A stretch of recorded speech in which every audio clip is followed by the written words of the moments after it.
This episode of the Your Financial Pharmacist podcast is brought to you by Policy Genius. The team at YFP is committed to bringing you an easy, one-stop solution for your life and disability insurance needs. That's why we've partnered with Policy Genius, America's #1 independent online insurance marketplace, allowing you to quickly get quotes from reputable companies rather than wasting time having to make phone calls and search multiple websites. Get started today with your insurance estimate by going to yourfinancialpharmacist.com/insurance. I mean, the reality is stuff happens. And when you look back, how much time, energy, focus, money did you put in to become a pharmacist and be able to practice, be able to make an income? So when you look at that, all that was put in to get there, I mean, don't you think it's a good idea to protect that? Hey, what's up, everybody? Welcome to this week's episode 99 of the Your Financial Pharmacist podcast. One episode away from episode 100. We're going to talk about financial moves that we think every pharmacy graduate and every new practitioner and even others should be making when it comes to their own financial plan.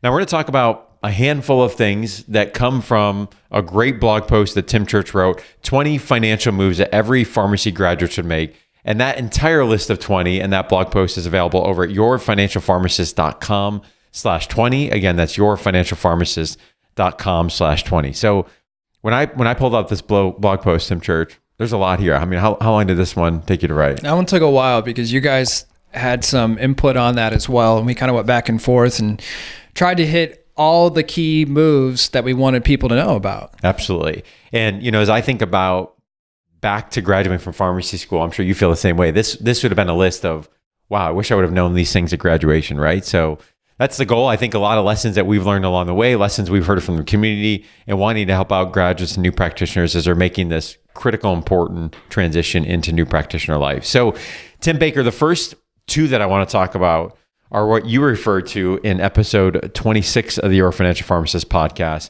which are around emergency fund and eliminating credit card debt, which you call baby stepping into your financial plan. So talk me through why those two are so important in terms of getting started with the financial plan. Yeah, I think those are really the two things that I look at when I look at someone's financial situation is, what do we have in cash reserves and what's the consumer debt look like? Typically from a consumer debt perspective, that's still going to be the most predatory. Paying high interest credit cards for balances that you're carrying.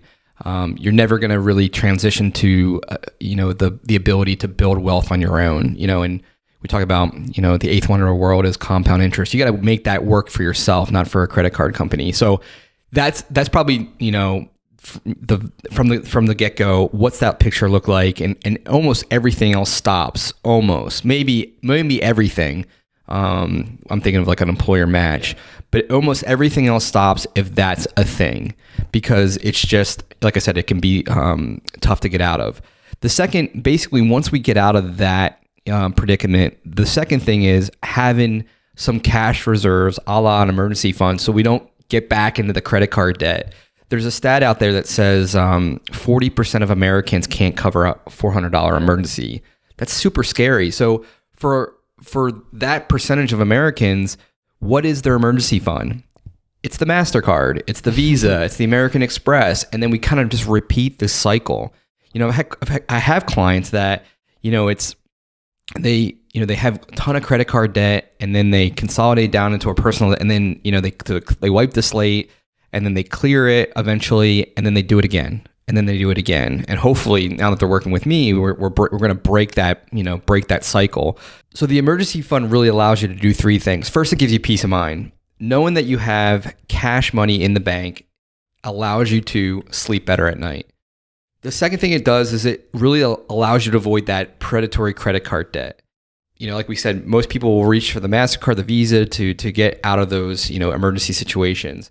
And then finally, what it does is it allows you to get your money working in the investment world and keep it working without having to basically withdraw that in the event an emergency happens. So Tim, where do you recommend your clients keep their emergency fund, and how much do you recommend that they have? Yeah, it's a great question. So, typically what we say is you want to have 3 to 6 months of non-discretionary monthly expenses, which is just really a fancy word to say expenses that are going to go out the door regardless if you work or not.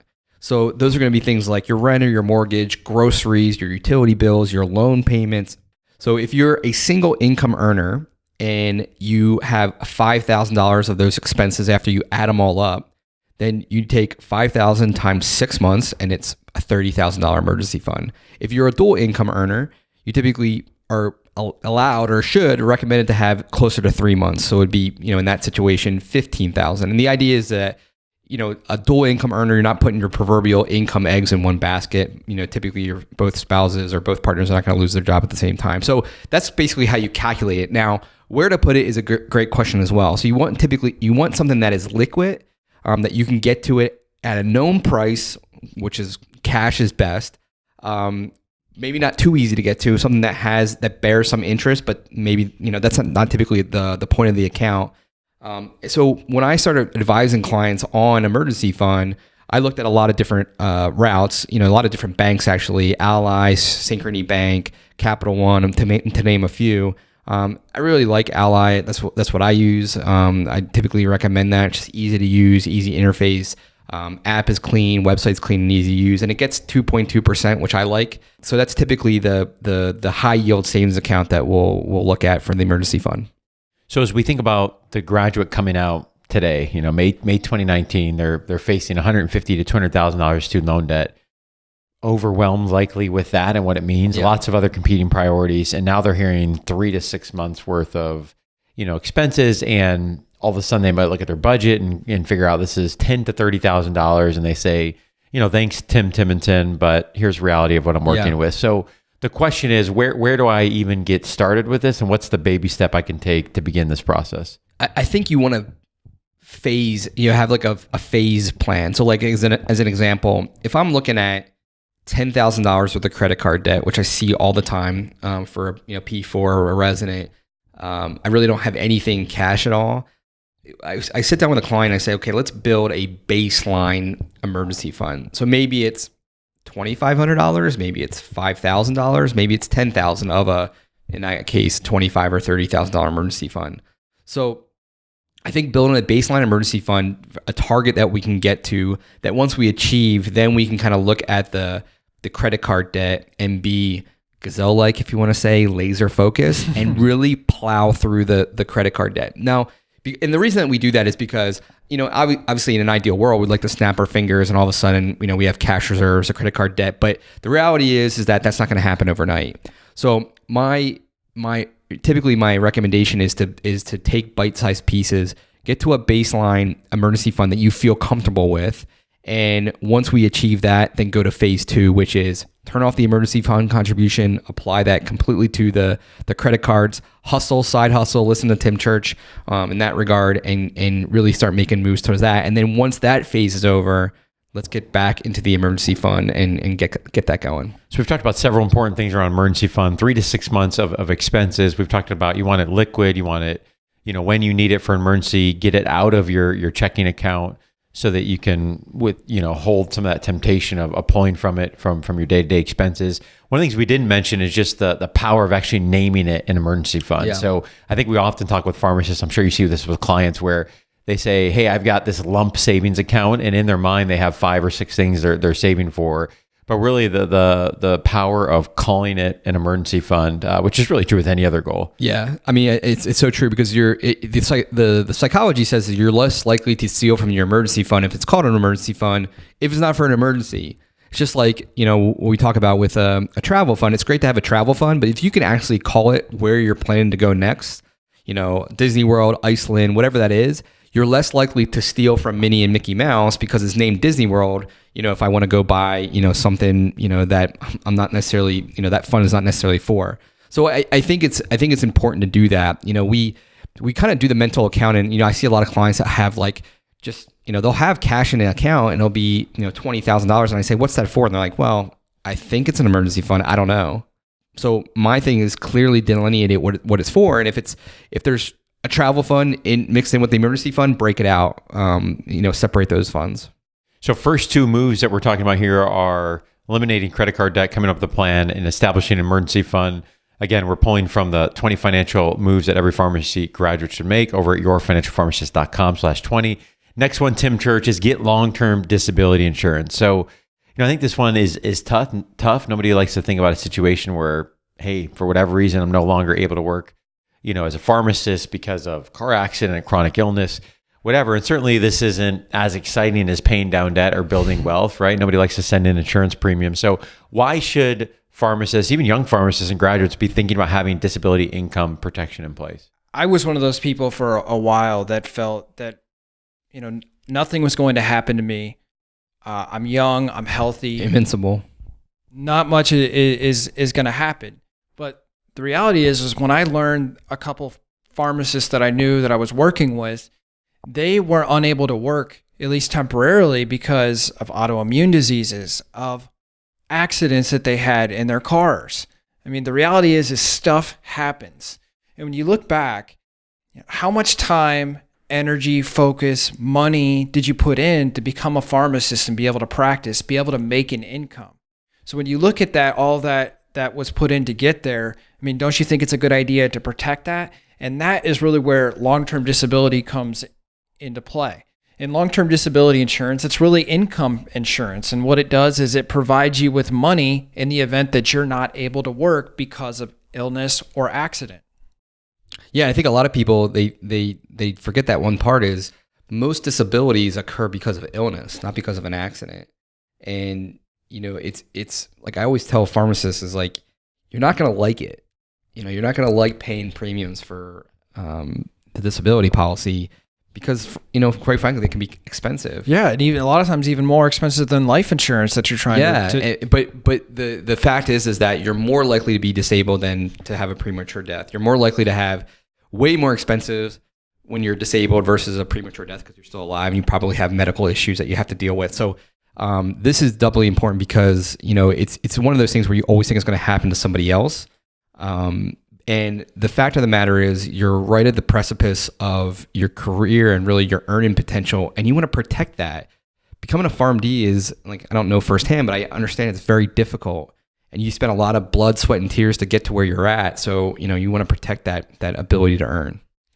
Yeah, and I think one of the questions that often comes up is, well, my employer provides it, so I don't really need to worry about it or need to get that. And, that may be the case. And I think there are some situations where you may have enough coverage and you may be protected. But I think a couple of things that you want to consider is that even if you do have something through your own employer, the couple of things you want to consider is, number one, is it portable? Because the days of working for the same employer for your whole entire life, that may not necessarily be the case now. So if you move and change jobs, is your new employer, number one, going to offer it? But what if your health status changes and you need to get coverage on your own? So a lot can change. And the second thing is just because your employer provides it, it may not be exactly what you need. So one of the things when I was working part-time for a hospital, I was checking what was offered based on my fellow employees were working there. And what we found was that they only offered own occupation coverage for 2 years. So own occupation is one of those riders or add-ons sometimes baked into the policy that you really want to be aware of. But essentially what that is if you can't work as a pharmacist, you're going to get a percentage of your pay every month as a benefit. Whereas other policies and other coverage, they're having any occupation, which means if you can do any kind of meaningful work, you're not going to get that monthly benefit. So that sometimes is a little bit even more expensive as well, but something you want to keep in mind.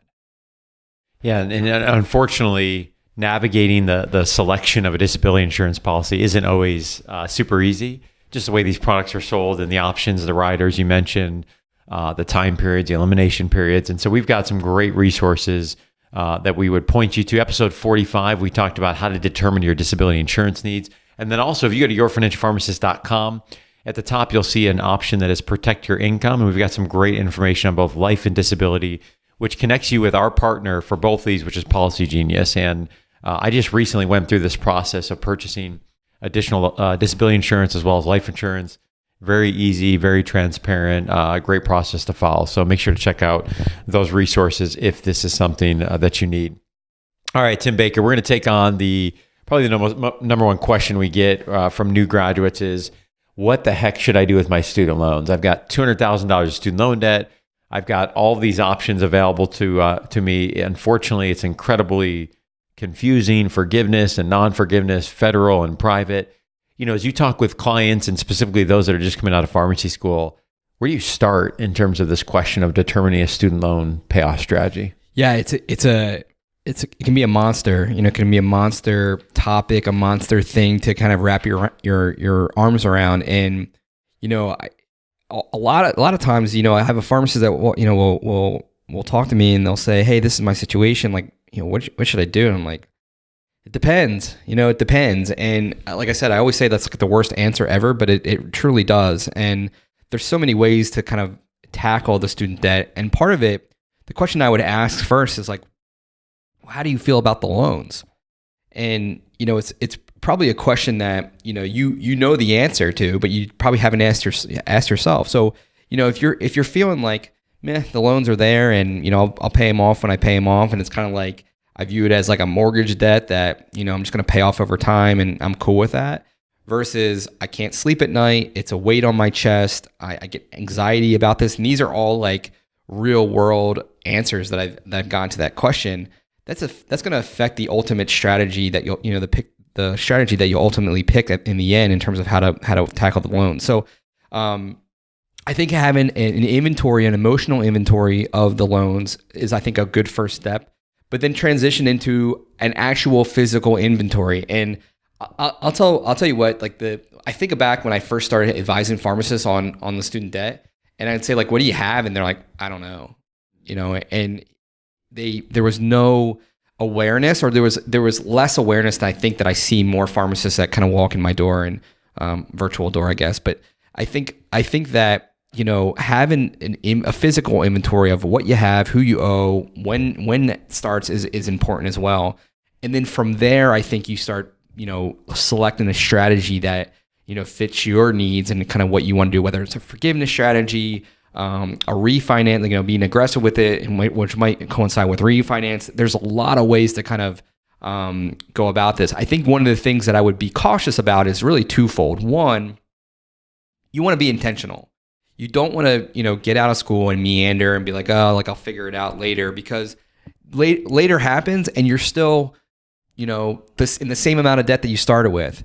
The second thing is that if you're working with a professional, if you have 6 figures with the debt and you're working with a professional that doesn't understand loans, find a professional that understands loans. There's so many, going on another rant. There's so many young professionals that I talk with, and they say, yeah, I'm working with an advisor at blah, blah, blah. And the advice is that the loans will figure themselves out. And I'm like, I want to like fall on the floor, because I literally weekly, we show pharmacists that, the path that they're on could potentially cost them 6 figures of, in difference. And I think it's like, I get it. I'm incredulous. I'm incredulous. Yeah, I mean, I think you make a good point, and I'll attest to that personally, because I was one of those people that made a huge mistake.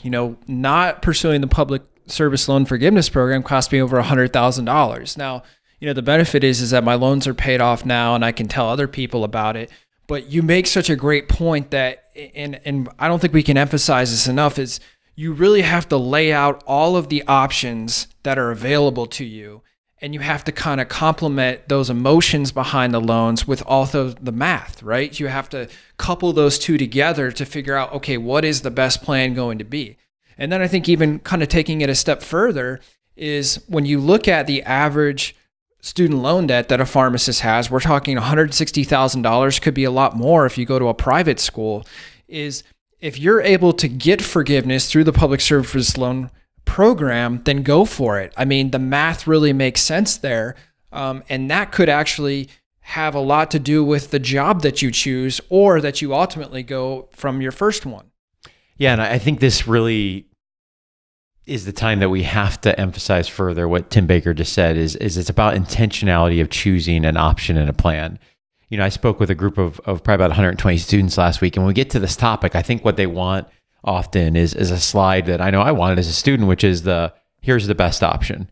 And the reality is, when it comes down to these variables, like how do you feel about it? What's the rest of your personal situation? Do you work for a qualifying employer or not? What are the interest rates? What's the goals? What are you trying to achieve? Are you a non-traditional student? All of these factors go into choosing the one best repayment strategy for you as an individual. And that might be different than your classmates and others that are out there. And so I think what we're really advocating here, especially to those that are coming up on graduation, you're going to enter the grace period, which is really everything but gracious when we think about interest continue to accrue during that time period. But but using this time so that when that, notice comes to you that says, hey, by the way, here's your payment, Johnny, that you've already come and decided upon a plan that is best for your situation. And I think that this concept of intentionality goes well beyond just student loans, but empowering yourself and putting yourself in a position that I have done the work, I've done the research, and I know that this one option is best for me. And now you're on the trajectory to get those paid off, or whatever the plan might be around forgiveness as well. I can also speak, Tim Church, as I think about the forgiveness and costing. I think you and I did the calculation the same weekend we were together, but also PSLF eligible. And as I tell many people, for me, wandering into the standard 10-year repayment plan, keeping my loans at 6.8% was probably the worst thing I could have done. Refinancing certainly would have been about a better option than what I did, and public service loan forgiveness would have been as well. All right, so finding a student loan repayment strategy, and credit here to Tim Church. I can't even count how many resources we have on the website around student loans. We have multiple podcast episodes. We talk about PSLF. We talk about the recent news with PSLF.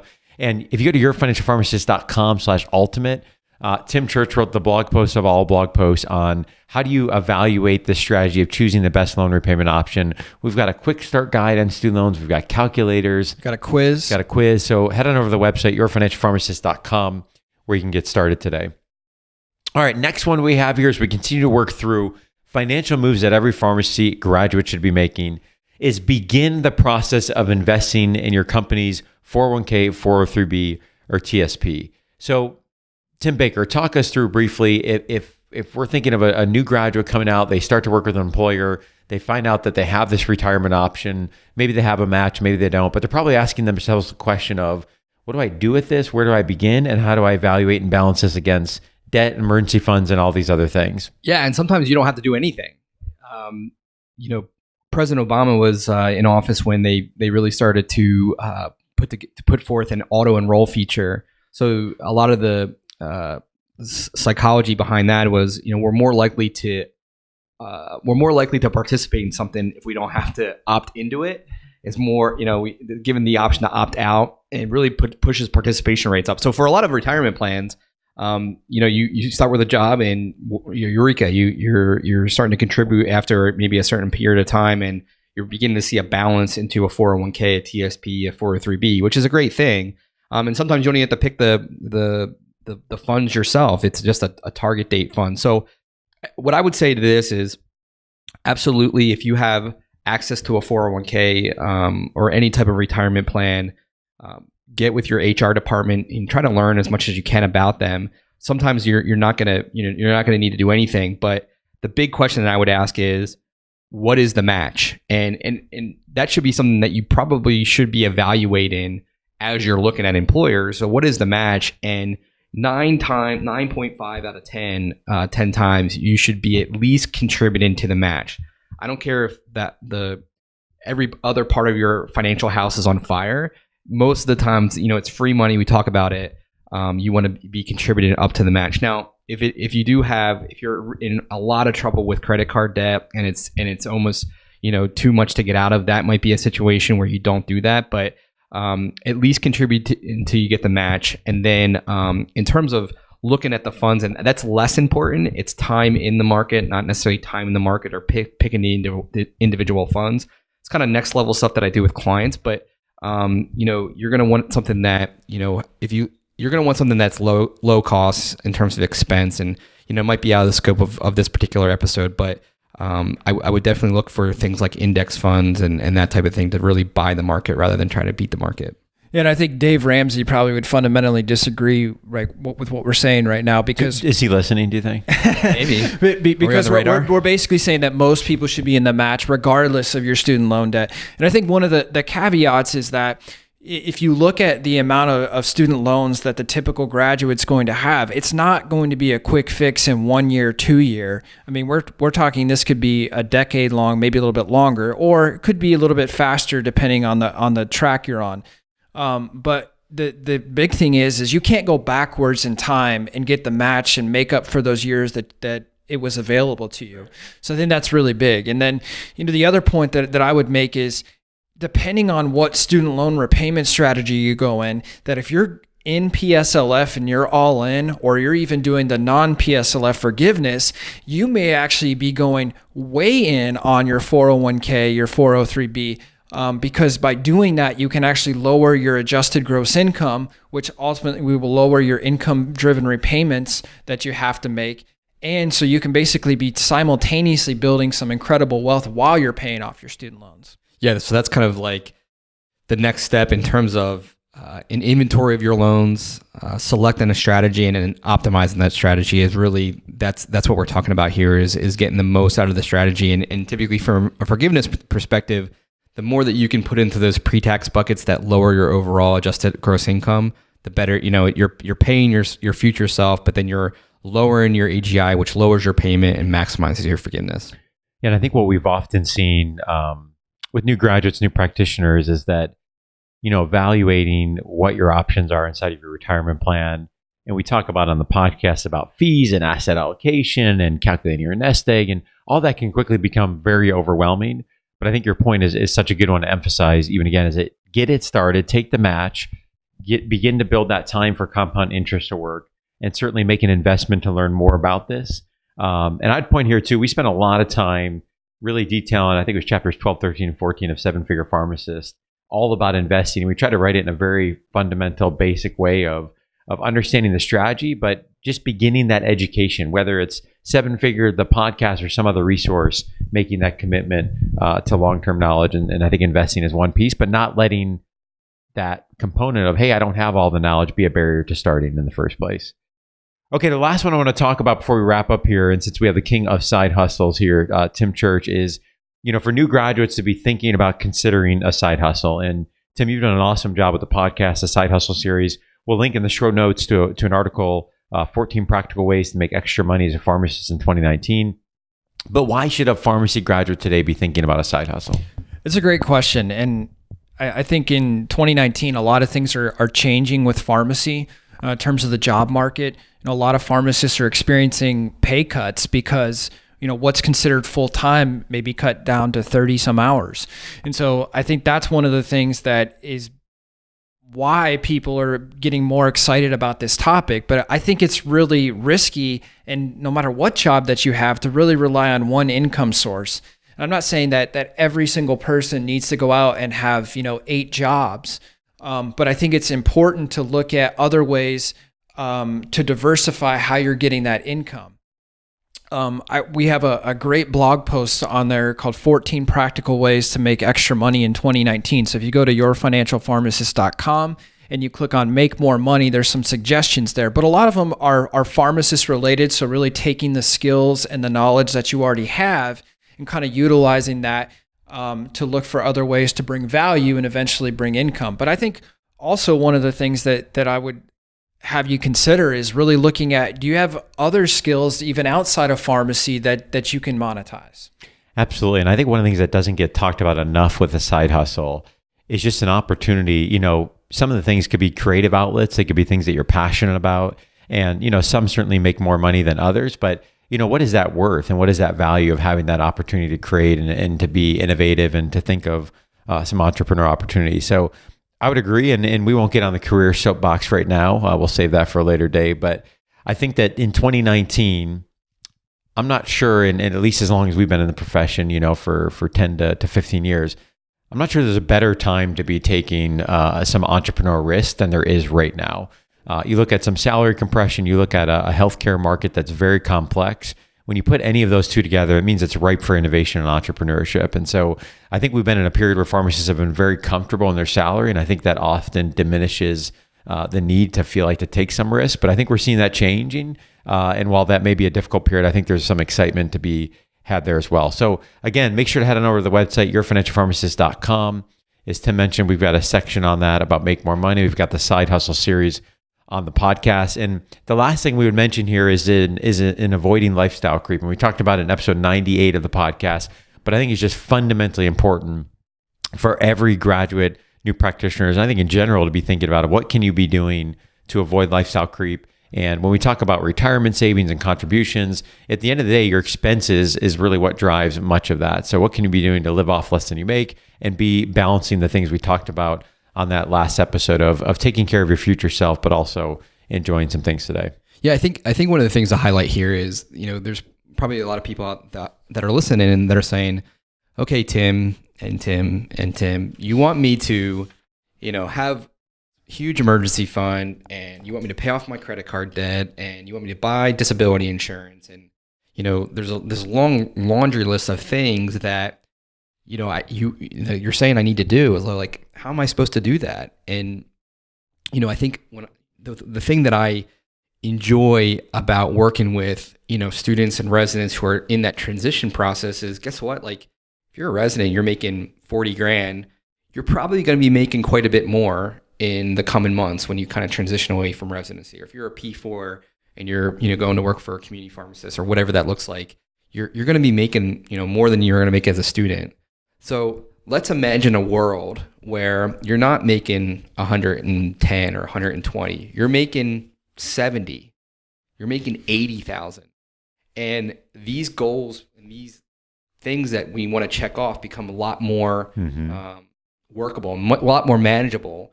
And that really requires some doing. It requires some, what we essentially are doing is we're stepping into the income. And we're paying ourselves first with the emergency fund. We're checking off the block with the disability. We're building that into the budget, because what often happens is that, we go and we say, man, I'm going to get that luxury apartment. I'm going to drive the Beamer. I'm going to do all those things. And then it's like, oh, I need an emergency fund. Oh, I need to pay $120 a month for my disability policy. And it's so much harder to go back. So if we can step into it, and this is like, you remember we were talking to USC maybe this time last year, whatever it was, I was like imploring, I was like, this is, for you P4s, this is a perfect time to really, put a plan together and be intentional and step into the income, because it's so much harder to go backwards in that spending, behavior.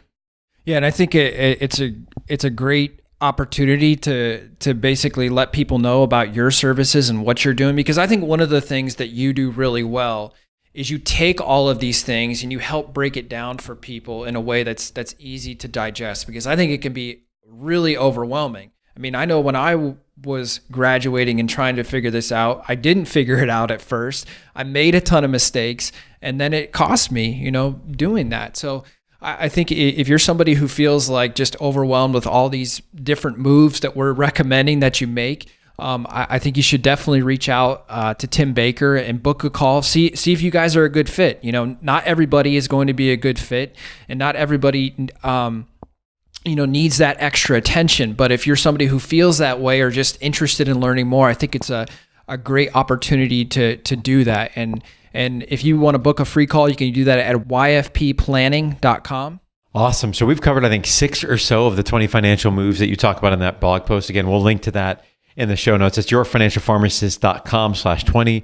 So if you're a regular listener, maybe you're not a graduating student, maybe you're not a new practitioner a year or two out, do us a favor, share this with somebody that maybe you have a student on rotation, maybe you know a student, an intern that you work with. But one of the most common things we hear is, hey, I wish I would have known these things sooner. And that's exactly what this list of 20 is all about. So as always, we appreciate you, the YFP community. Thank you so much for taking time to listen. If you like what you heard on this week's episode of the podcast, please head on over to iTunes or wherever you listen to your podcast each and every week. Leave us a review. We'd love to have a rating as well. And certainly we hope you will join us on next week's episode 100 of the Your Financial Pharmacist podcast.